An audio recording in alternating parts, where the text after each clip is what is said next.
L'argent de la criminalité en Côte d'Ivoire, entendez par là le trafic international des stupéfiants, est en train de causer un grave problème à la sécurité nationale de la Côte d'Ivoire, mais aussi à la sécurité des États de l'Interland, des États de l'Alliance, donc des États du Sahel, la Confédération AES. C'est ce dont nous parlons ce jour. Elvic TV, bienvenue en notre compagnie. Vous êtes en compagnie d'Isaac Kofi depuis nos studios. Je vous salue et je vous invite à vous abonner massivement à notre chaîne si vous ne l'avez pas encore fait, et surtout n'hésitez pas à cliquer sur la clochette de notification afin de recevoir les alertes chaque fois que nous sommes en direct ou chaque fois que nous postons une nouvelle vidéo. Bienvenue.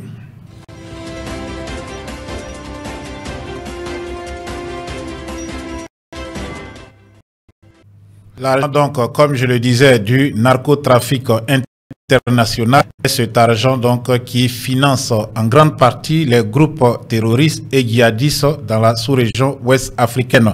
En Côte d'Ivoire, hier, se tenait au palais de justice d'Abidjan un procès qui a coïncidé aussi avec un autre procès politique cette fois-ci, le procès qui opposait donc l'État de Côte d'Ivoire au vice-président du CSP du PPACI, monsieur Damanan Picasse. En tout cas, le même tribunal se tenait hier le procès de ce monsieur que vous voyez. Son nom, c'est Ali le Douanier. Ali le Douanier, comme son surnom l'indique, était un douanier en service au port autonome d'Abidjan. Ali le Douanier était aussi une ponte du narcotrafic en Côte d'Ivoire. C'est donc cet homme qui contrôlait en tout cas l'un des réseaux les plus importants de trafic de drogue. Traoré Vali, c'est son nom, âgé de 32 ans, connu, comme je le disais tantôt, par le pseudonyme d'Ali le Douanier, était également connu pour être le parrain des points chauds d'Abidjan et de plusieurs artistes zouglous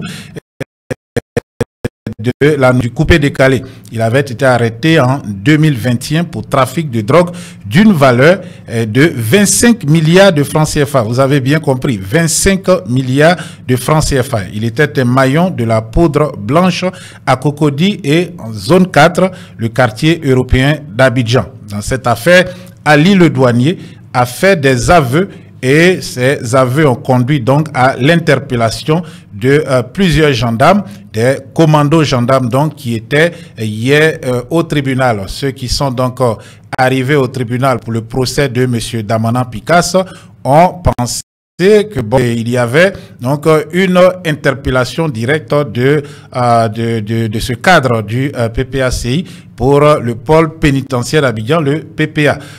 Mais non, il s'agissait donc de groupes antiterroristes venus sécuriser le procès des gendarmes et d'Ali le Douanier. Ali le Douanier est en prison donc depuis maintenant 3 ans. Il, comme je le disais tantôt, fait partie de ces criminels, donc des criminels donc de haut vol en Côte d'Ivoire. Monsieur Ali donc fait partie, comme on le voit, du blanchiment d'argent, du blanchiment de capitaux sales en Côte d'Ivoire. Comme vous pouvez le voir sur ce titre de journal, sur ce journal dont le perroquet libéré, les secteurs les plus touchés, les méthodes employées par les criminels. On parle par exemple du secteur de la construction, du secteur de l'immobilier aussi, de la restauration.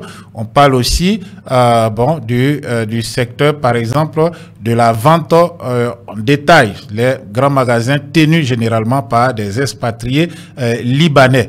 Pendant ce temps, comme on le sait, le régime qui est en cours d'argent et veut donc une victoire à l'élection présidentielle de 2025, un coup KO, c'est le slogan donc du RDR, ne fait absolument rien pour combattre ce fléau. Depuis quelque temps, avec les dénonciations des instances internationales, des polices internationales telles qu'Interpol, la DEA américaine, de même que d'autres entités policières internationales, Europol, etc., et le FBI aussi, il y a eu des arrestations et aussi des saisies records de drogue, de même que des confiscations de biens matériels. Ces biens que vous voyez sont vendus souvent aux enchères à Abidjan. Aux enchères dans ce lieu que vous êtes en train de voir, c'est le siège donc de l'Agref. Voilà, je crois que je prononce bien, c'est le siège de l'Agref. Et l'Agref est donc une structure de l'État de Côte d'Ivoire, l'AGRAC, voilà, l'autorité de gestion et de recouvrement des biens voilà, d'origine criminelle, l'autorité donc de gestion des recouvrements des avoirs criminels, l'AGRAC. C'est le siège de l'AGRAC que vous venez ici de voir, que vous voyez donc sur votre écran. C'est une villa qui a été confisquée à un homme d'affaires, un important homme d'affaires d'origine étrangère qui était basé en Côte d'Ivoire, qui avait été interpellé dans un vaste coup de filet contre un réseau de narcotrafic où l'État avait, en tout cas les services de police et de gendarmerie avaient saisi plusieurs tonnes, plusieurs milliers de kilos donc à Abidjan. La maison a été confisquée et elle sert aujourd'hui de siège de l'AGRAC. Et c'est dans ce lieu que souvent les biens saisis sont donc vendus aux enchères. Nous allons assister donc à une vente aux enchères de l'AGRAC, des images exclusives pour beaucoup d'Ivoiriens qui ignorent que cela se passe en Côte d'Ivoire. Mais retenez aussi ceci, l'AGRAC, depuis donc ce siège, gère des restaurants qui ont été saisis aussi à des mafieux en Côte d'Ivoire, mais aussi des magasins, de même que des hôtels. Et l'argent qui est donc recouvré, l'argent gagné dans ces services, que ce soit de restauration et autres, est versé dans les caisses de l'État. Comme nous l'avons dit, les caisses de l'État de Côte d'Ivoire sont vides. L'État a besoin d'argent, donc a recours à tous les moyens donc pour rentrer donc en possession de fonds. Nous allons donc au siège de l'AGRAC pour assister à une vente aux enchères. Les ventes aux enchères se passent de façon hebdomadaire. Nous assistons donc à une vente aux enchères des objets saisis à des criminels, des mafieux en Côte d'Ivoire.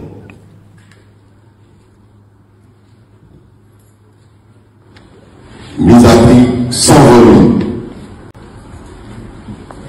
120 000 une fois, 120 000 deux fois, 120 000 trois fois, 130 000 une fois, 130 000 deux fois, 130 000 trois fois. Adjugé. Numéro 11. 17. Numéro 17.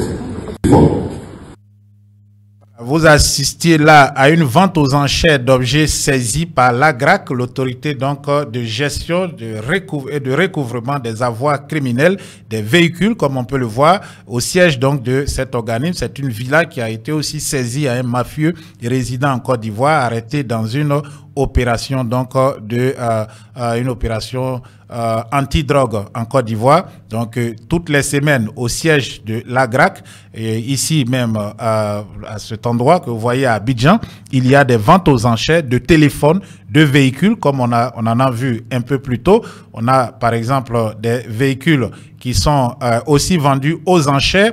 Il y a aussi comme nous l'avions aussi montré la dernière fois, des téléphones, souvent pas assez consistant pour recouvrer assez d'argent, mais il y a aussi de l'argent liquide qui est saisi. Je rappelle, l'AGRAC gère aussi des restaurants, gère des hôtels, gère des magasins, et souvent les clients vont dans ces magasins sans savoir que ce sont des avoirs qui ont été saisis à des criminels. Mais une chose est importante de rappeler, la plupart des saisies sont effectuées sur dénonciation souvent de polices étrangères pour des opérations qui se passent en Côte d'Ivoire. Donc après la dénonciation, lorsque ces biens sont saisis, l'État profite donc pour les vendre aux enchères, ainsi renflouer ses caisses. Mais dans la plupart du temps, des immeubles, comme on peut le voir, qui poussent comme des petits champions à Abidjan, ne sont jamais dans ce lot donc d'objets saisis par les polices ivoiriennes. peu à peu ou petit à petit, la Côte d'Ivoire est en train donc de se transformer en un narco-État, comme le fut jadis la Guinée-Bissau. La Guinée-Bissau, petit pays de l'Afrique de l'Ouest que nous voyons sur cette carte à droite sur votre écran, a servi pendant longtemps comme base donc de transbordement de la cocaïne en provenance de l'Amérique du Nord en partance pour l'Europe, comme on le voit donc sur cette image, donc toujours à droite sur votre écran. Au point 1, la cocaïne vient de la Colombie, des cartels donc de drogue colombiens. La cocaïne arrive sur les côtes de la Guinée-Bissau. Comme on le voit, c'est un petit pays donc avec beaucoup d'îles, donc il y a assez d'endroits pour que les bateaux puissent accoster et décharger leurs marchandises. On le voit, le principal port donc du narcotrafic dans ce pays est le port de Kimayel. Et une fois donc les transbordements faits, c'est-à-dire le bateau en provenance de Colombie va donc transvaser la marchandise dans des bateaux, cette fois-ci au départ de la Guinée-Bissau pour l'Europe, donc avec des marchandises d'exportation en provenance de la Guinée-Bissau. Donc les articles qui arrivent en Europe sont considérés comme des produits d'exportation de la Guinée-Bissau. Le principal produit d'exportation de ce pays, c'est la noix de cajou, l'anacade. Donc, généralement, ce sont donc des exportations d'anacade ou de poissons. Et cela donc arrive en Europe et sans donc qu'on suspecte l'origine initiale de ces chargements, l'origine initiale de la cargaison, c'est-à-dire la cocaïne en provenance donc d'Amérique du Nord. Le président de la République, sur cette photo, nous verrons cette autre carte. Nous verrons cette autre carte un peu plus tard. À gauche, sur votre écran, on peut voir l'ancien président de la République de ce pays, Nino Vieira, ou encore connu sous le nom de Bernardo João Vieira. João Bernardo Vieira, l'ancien président donc de la République de ce pays, connu voilà tous comme Nino Vieira, l'un des pères de l'indépendance de ce pays avec Amilcar Cabral. Il a donc accédé à la magistrature suprême dans les années 80 jusqu'à ce qu'il fût renversé par un coup d'État en 1999 dans un conflit armé qui présageait déjà des difficultés sécuritaires dans le pays dû donc au narcotrafic. Le président ou l'ex-président Nino Vieira va se réfugier au Portugal durant quelques années. Ensuite, il sera invité à rentrer parce que ses compagnons donc d'armes, ceux avec qui il a combattu la guerre d'indépendance, ont vu qu'il avait en tout cas les capacités pour gérer le pays. Parmi ceux qui sont allés le chercher au Portugal, il y a cet homme qui est à gauche sur votre écran en tenue militaire, c'est le général Tagme Nawai. Le général Tagme Nawai était le chef d'état-major de l'armée de la Guinée-Bissau et c'est lui donc qui a obtenu le retour du président Nino Vieira depuis Lisbonne. Nino Vieira, une fois au pays, va encore accéder à la magistrature suprême après un vote qu'il va gagner largement. Il est président de la République, sauf que le dictateur ne fait plus peur. Maintenant, on peut donc l'affronter. En réalité, les anciens compagnons du président Vieira, ceux avec qui il a combattu la guerre d'indépendance contre le Portugal, voulaient juste profiter donc de son aura et pouvoir faire leurs affaires. L'armée contrôlait déjà le narcotrafic dans le pays et donc le président Nino Vieira ou certains de ses proches vont eux vouloir donc prendre le contrôle de ce trafic juteux qui donc a rendu beaucoup de politiciens et de généraux guinéens-bissauais milliardaires. Mais les choses ne vont pas se passer donc comme prévu. Après la mort du président guinéen de la Guinée-Conakry, cette fois-ci le général Lassana Conté, les gardes rapprochés guinéens qui gardaient le président Nino Vieira vont rentrer donc dans leur pays. Le président est maintenant sous la protection de l'armée de son pays. Une guerre éclate, une guerre cette fois-ci entre les deux hommes, Tagmenawai et Nino Veira. Tagmenawai est assassiné au siège de l'état-major par une bombe placée dans son bureau. On suspecte que ce sont des cartels colombiens qui ont donc exécuté le président, le chef d'état-major Tagmenawai. Les heures qui suivent, la nuit donc, de l'assassinat du général Tagmenawai, un commando débarque au domicile du président Nino Veira et va aussi l'assassiner à coups de machette. Les images horribles sont disponibles sur les réseaux sociaux pour des raisons donc évidentes. Nous ne pourrons pas montrer ces images ici. Ainsi, un des hommes les plus puissants d'Afrique, un président de la République en exercice, est assassiné à son domicile suite à une affaire de narcotrafic international. La Guinée-Bissau ne connaîtra plus jamais la paix. Ce pays va se désintégrer jusqu'à ce que, bien sûr, arrive au pouvoir l'actuel chef de l'État, un général aussi d'armée. Voilà, le général, le président de la République actuelle. Donc voilà, et c'est la situation de ce pauvre pays, et c'est vers cette situation que la Côte d'Ivoire est en train donc de glisser. Voilà, de glisser tout doucement. Comme on le voit, les narcotrafiquants en provenance d'Amérique latine ont diversifié leurs routes. Comme vous le voyez, ce n'est plus uniquement que la Guinée-Bissau sur cette carte donc qui est aujourd'hui un des points de transit, mais il y a d'autres pays comme on le voit. Il y a par exemple la Côte d'Ivoire qui fait partie du plateau donc de la plaque tournante centrale du narcotrafic. Le Nigeria aussi a toujours été d'ailleurs un État où la drogue donc transitait, mais bon, vu la taille du pays, la taille importante du pays, c'était quand même quelque chose de contrôlé.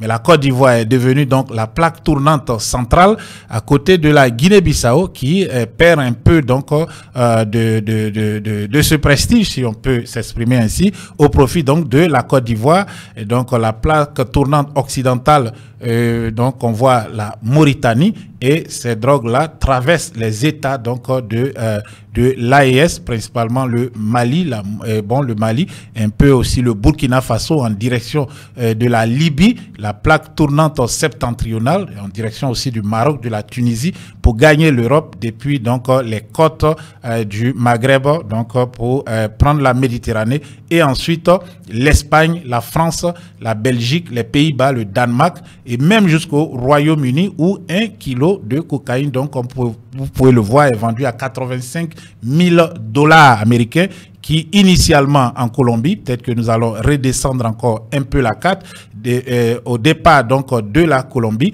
vous aurez donc le chargement donc de cocaïne à entre 3 000, 4 000, 1 000 $ en Colombie, 3 000 à 4 000 $ au côté donc du Brésil, dans la frontière entre le Brésil et la Bolivie, ensuite jusqu'au port de Santos, vers Sao Paulo, Rio de Janeiro, on est toujours entre 3 000 et 5 000 $ ou 20 000 une fois que le chargement sort donc des ports brésiliens de Salvador da Bahia, de Natal, de Fortaleza, de Belém, et ou bien même voilà au nord-est du Brésil. Donc au sud-est, on peut le voir à Rio de Janeiro et autres, la drogue est encore donc à des proportions très basses, des prix de 3 à 5 000 $. Donc voici ce qui est donc en train de tuer ce pays, la Côte d'Ivoire, qui petit à petit se transforme, donc comme on le voit, en plaque tournante centrale du narcotrafic.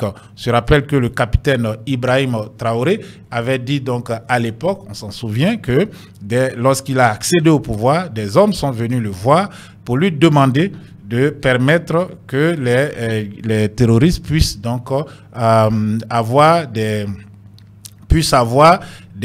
passages afin de faire leur trafic, ce à quoi ils s'étaient opposés, en tout cas opposés de façon frontale. Le capitaine Ibrahim Traoré et les autres présidents de l'AES ont décidé donc de continuer la lutte. Mais comme on le voit, cette lutte est donc rendue difficile par la situation donc de permissivité en Côte d'Ivoire, par donc on va dire la passivité aussi des forces de défense et de sécurité de Côte d'Ivoire qui n'apportent pas une aide substantielle aux forces de défense et de sécurité de ces pays en proie donc à un péril djihadiste et qui doivent lutter pour protéger toute l'Afrique de l'Ouest. On le sait, des groupes djihadistes terroristes veulent s'incruster durablement dans ces États-là afin donc de contrôler ce trafic juteux en provenance d'Amérique latine vers l'Europe. Voilà, on le sait, en Guinée-Bissau, le président actuel du pays, le président Ambalo, fait aussi de son mieux. Bon, pour le moment, la situation n'est pas sous contrôle, il faut le dire. La Guinée-Bissau est aujourd'hui un État failli et la Côte d'Ivoire pourrait lui emboîter le pas bientôt.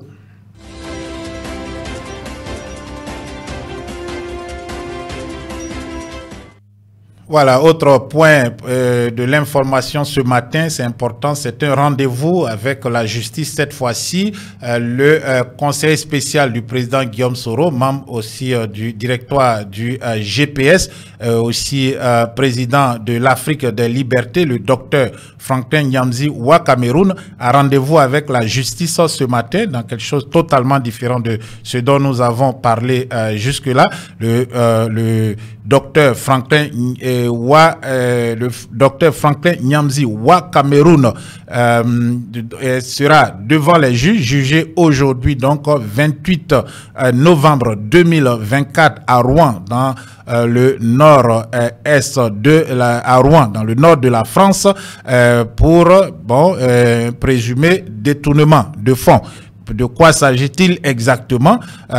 Pendant donc, on s'en souvient, pendant l'élection en 2020 ou avant l'élection de 2020, le président Guillaume Soro organisait donc des crush parties en Europe. Donc, monsieur Franklin Nyamzi a été membre donc de l'organisation de ces crush parties pour soutenir le leader générationnel, comme l'appellent donc ses sympathisants et ses partisans, le président Guillaume Kibafori Soro. À cet effet, monsieur Franklin Nyamzi avait donc organisé une cagnotte sur la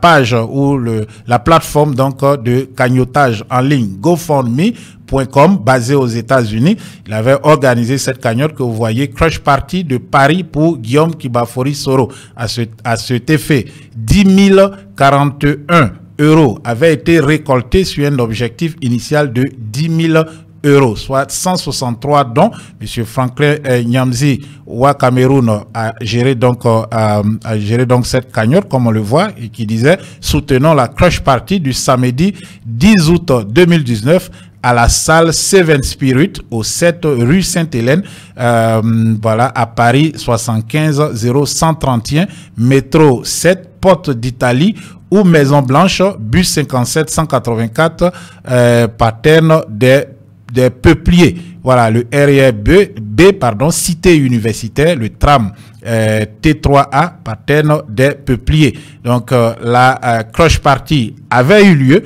Les 10 000 € ont servi donc à financer cette crush party, mais la justice française reproche à M. Franklin Nyamzi d'avoir utilisé une partie de l'argent à des fins personnelles. C'est en tout cas cette partie qui sera éclaircie demain, donc, aujourd'hui, donc, en journée, au tribunal de Rouen. Le professeur Franklin Nyamzi Wa Cameroun s'en sortira sûrement, car étant l'organisateur, il n'y a aucune règle sur GoFundMe qui dit que l'argent récolté pour une telle opération doit peut-être servir exclusivement à cela et qui ne peut pas s'offrir un café ni un ticket pour atteindre le lieu de la manifestation. En tout cas, comme on le voit, le régime français qui n'a pas grand-chose à accuser ce activiste politique africain a juste saisi cette occasion pour l'accuser donc avec la loi de 1901 sur les associations.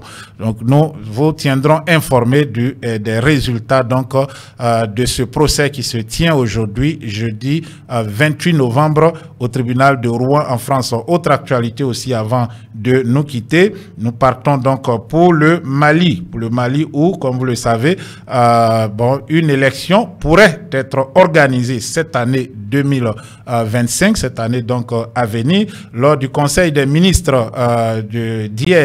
Mercredi 7 novembre 2024, le président de la transition, son Excellence le général d'armée Assimi Goïta, a exhorté le gouvernement à réunir les conditions nécessaires à l'organisation d'élections transparentes et apaisées, marquant la fin de la transition.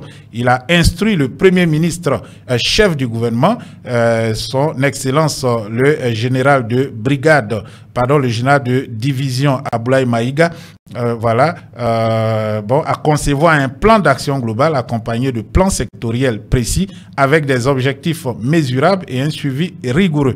Appelant à la cohésion face aux défis, le président Assimi Goïta a réitéré son soutien aux membres du gouvernement tout en saluant la résilience et les sacrifices de la population pour atteindre les objectifs de la transition. Nous souhaitons donc une réussite totale.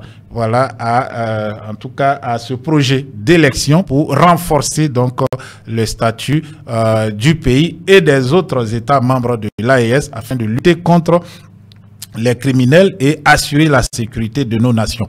Merci de votre fidélité à Elvic TV. On va se retrouver au cours de la journée. Nous vous tiendrons informés donc du résultat de ce procès qui peut-être sera je peux dire appelé pour la sentence plus tard. Si possible, s'il y a quelque chose, nous vous tiendrons informés. De même que tout ce qui se passera au cours de la journée. Passez une excitante Isaac Kofi depuis nos studios. À très bientôt.